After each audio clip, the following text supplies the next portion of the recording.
مع اي زول، احنا ما مع حربكم بذاتها. الشهيد مكاوي ولا محمد صديق اشرف من انه ترفع صورته في حفله وتقلب الموضوع سياسي وتعملوا ترند على حساب الولد. حليم يا زول غني، وتبريرك لمتابعينك ومحبينك كافي ووافي. بالنسبه لك ما كنت شايف التيشيرت بسبب الاضاءه. انا اشهد انه انت بين كل اغنيه واغنيه كنت بتتكلم عن البلد. يا زول سلاحك فنك ده، عليك لبطلوا كسر المجاديف. ما يزول ناجح تجروه. ادعم الشباب ده، الشباب ده الناس ناجحين وفي الاف زيهم من الشباب الناجحين. بطلوا كسر المجاديف يا اخوان. مش قال قاطعوهم ولا انا تاني ما بسمع يا اخي. ما تسمعوا لهم، نحن بنسمع لهم والاف زي. شكرا. يلا اسمعوا رد ود الشهيد عثمان مكاوي على التافه القذر ده وعلى حليم. السلام عليكم ورحمة الله تعالى وبركاته. حليم، أنا هارون عثمان مكاوي. تخاطر جربت تلبس أبوي الطلقة دي لا تكون في راسك يا واطي يا مخفن. أبوي أرجل منك، أبوي أرجل من أبوك. فلان أبوي ما بيشرب دولة، أبوي جيش، أبوي مسلط، أبوي فدائي، أبوي ده أي شيء. مواطنين بيحبون أبوي ده قدر ولده. تمام بتتكلم اسمه مكاوي. اسمه مكاوي الشرف للدولة كب يا باطل يا جبان يا مغفل يا خير يا منتزه يا متمرد. بنيت تلقى راجل زي الرجال ترقص في الميدان. أبويا ما راجل أرجل من أبوك. دي بعض رسائل أسرة الشهيد عثمان مكاوي ردا على التافه ده. تكلم عن عثمان مكاوي. عثمان مكاوي خلف تاريخ ما بالناس في السودان. عثمان مكاوي مكنه لأي زول وطن ومات بعيسو بالشرف للسودان. انت جاري حارس لك عرض ما عرضك يا جبان يا تافه. حارس لك عرض ما عرضك يا جبان يا تافه. تعال تقاتل مع الرجال ولم شخصيتك مع الرجال عشان انت تكون راجل، لكن انت ما عندك رجاله. دقيقة خليت اسمع أسرة الشهيد ذاتها مباشرة ردها على حازم حلمي وردها. بالمناسبة عثمان مكاوي ده أيقونة من أيقونة السودان، ولا حليم ولا التافه حازم حلمي. السلام عليكم مروة، إن شاء الله طيبة. السلام ورحمة الله. صباح الخير يا أم الشهداء، أم الأبطال وزوجة الشهيد، ربنا يرحمه ويتقبله. اللهم امين. صباح النور. سبحان الله. وانا بعرض في رسائلك جات كلام حديث عن تافه حازم حلمي والتافه حليم رمى التيشيرت، وانا بسمع في تسجيلات هارون وبعرضها في اللايف في صفحه اخونا ابو سمر. لقيتك اونلاين، قلت طالما انها صاحيه خلينا نسمع ردك لحليم ولحازم حلمي اللي بيستهزوا بصوره الشهيد البطل. حليم الجدع صورة الشهيد البطل، والتافه حازم حلمي اللي بيدافع عن المجرم اللي بيقول حربكم دي نحن ما شغالين بها. ردك شنو؟ تفضلي.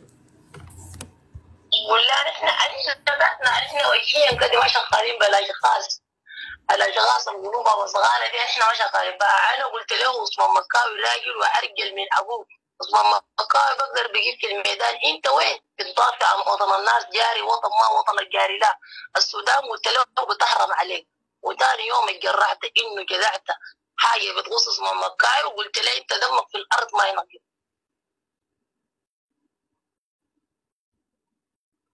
عثمان مكاوي قلت له الحمد لله الشعب السوداني والقوات المسلحه شبان عثمان مكاوي. قلت له انت جدعت الصوره دي وشفتها بانه الناس الشعب السوداني والقوات المسلحه عملت فيك شنو؟ كفايه الذله والاهانه ذلوك فيها دي. ده حليم. ورسالتك شنو لحازم حلمي اللي بيقول حربكم دي انا ما شغال بها ونحن بنحب حليم؟ مرتباتي انا بيعتبروا انا المرأة اللي انا ارجل منه، لانه هو شخصيته ذاتها ما شخصيه الرجال. الرجال لا شحامه ولا مكان، لكن هو ما راجل. انا المرأة ارجل منه.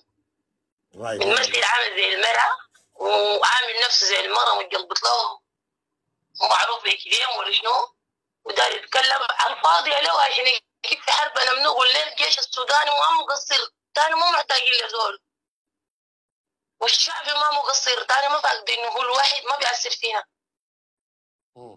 يعني انت شايفه نفسك كزوجة الشهيد ارجل من ارجل من حازم حلمي؟ انا ارجل منه وارجل منه ولد، ارجل منه وارجل من ابو زاد الجاو. الله اكبر. دي نسمع شهدانا يا حازم حلمي، وحتدفع الفاتوره. ابشر بعزك.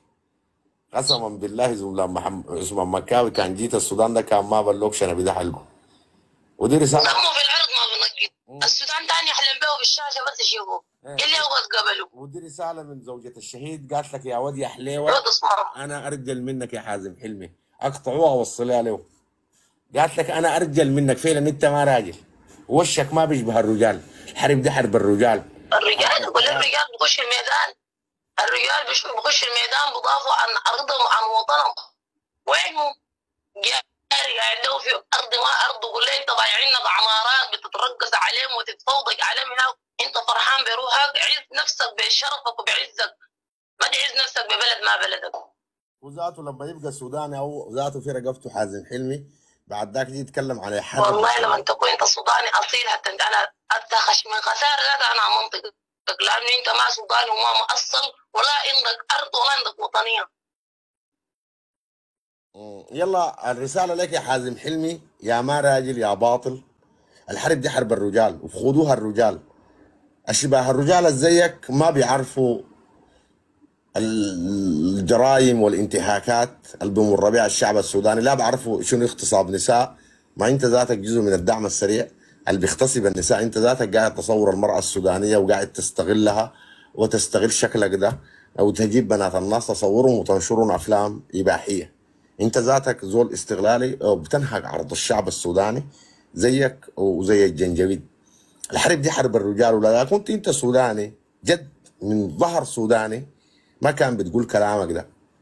لانه السودان ده الرجال اللي ماتت فيه دي هسي امثال عثمان مكاوي ومحمد صديق وابطالنا من القوات المسلحه والمستنفرين والحركات المسلحه، رجال ما باعته، ما جرد، ما شردت، قدمت ارواحها دي رخيصه في التراب عشان البلد دي تثبت. ما بيجي واحد نكره زيك ما معروف راجل ولا مرأة بيتحدث عن الشهداء باستهتار او يجدع صورهم زيك وزي حليم. ما بيجي واحد نكره زيك بيقول حربكم. في الحقيقه انت ضيف عندنا في السودان، لانه ما في سوداني اسمه حلمي، ما في سوداني اسمه شنو؟ حلمي. وحركاتك اللي سويتها دي بتاع انك تجيب البنات وتستغلهم وتصورهم، دي ذاتها ما عادات شعب السودان. دي ذاتها ما اخلاق شعب السودان. يا اخي اقفل بلاحتك، لانه انا لو جيت فتحت عليك لايف كده بالنهار وحياة الله تنسى اسمك، والله تنسى رقبتك، والله يوم القيامة تتذكرني. بجي بشغل كل الافلام القذرة بتاعتك دي، الافلام القذرة بتاعتك اللي بتعملها للبنات دي وبعرضها هنا في الشاشة. انت فاضي من يدي وجعتني يا عفن. تحية ليك يا اخوتنا زوجة الشهيد البطل. وعثمان مكاوي هو ما زوجك انت ولا أولاد ولا والد ناس هارون براهم، هو قدوة لكل الشباب وهو قدوة لكل الأطفال في المستقبل.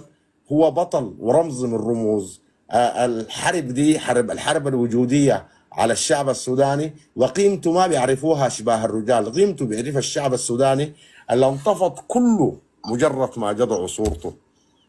الناس اللي في قطر حفلة الزول التافه ده انا دايركم تخربوها، زي ما قبيل التافهه الثانيه آية أفرو مشت فتحت لها مطعم والشباب بلوها ما قصروا معاها، فهمت علي؟ بلوها بله مظبوطه. الناس اللي ما شغالين باللي بيحصل ما هم كلهم اجانب يا جماعه. الناس دي كلهم لو لاحظتوا كل الناس اللي ما شغاله بحربنا دي وعايشه حياتها كلهم اجانب ما بينتموا للبلد دي. يعني امثال حازم حلمي واي افرو لو جريت لي بتلقوا عرقوا في السودان كده عود مره حاجه صغيره كده. هو ما معني بيك كشعب سوداني. لما ذكر الرجال معه هم ذاتهم ما قالوا لهم ده اللي اعتبروهم الحريم صارت اصحى منه. اي والله. ده يعني بين قوسين لا معروفين رجال لا معروفين نساوين. اي بين والله. قوسين كبار انا النساوين ذاتهم بشوفهم عالم من درجتهم. لا لا دي ما عنصريه يا افرو، ابوها ما سوداني، ابوها يمني، مع احترامي للشعب اليمني، وفي سوداني اسمه حلمي. هسه لاقاك سوداني اسمه الله حلمي. الله دي ما عنصريه. انا قلت له الله يحلمه له بالفيل اللي يطلع له فيه عنصريه. رقبته لابس له سلسل زي الكلب. في سوداني اسمه استحل حلمي. الكلب هو ذاته انت يا مروه لاقاك سوداني اسمه حلمي؟ والله من الله خليتني ما لاقاني اسم زي ده. لا لا في سوداني اسمه ما حلمي. لاقاني اسم زي ده. هسه الحلب القاعد يكورك هسه يا جماعه احنا بيختصموا فينا وهم بيشجعوا في مغتصبيننا، يعني احنا اذا قلنا ما سودانيين دي ما عنصريه. يعني هسه الحلبي بتاعه في ساجد ده سوداني، وطلع مع حلبي ثاني قال يشكر الدعم السريع على انه شال عربات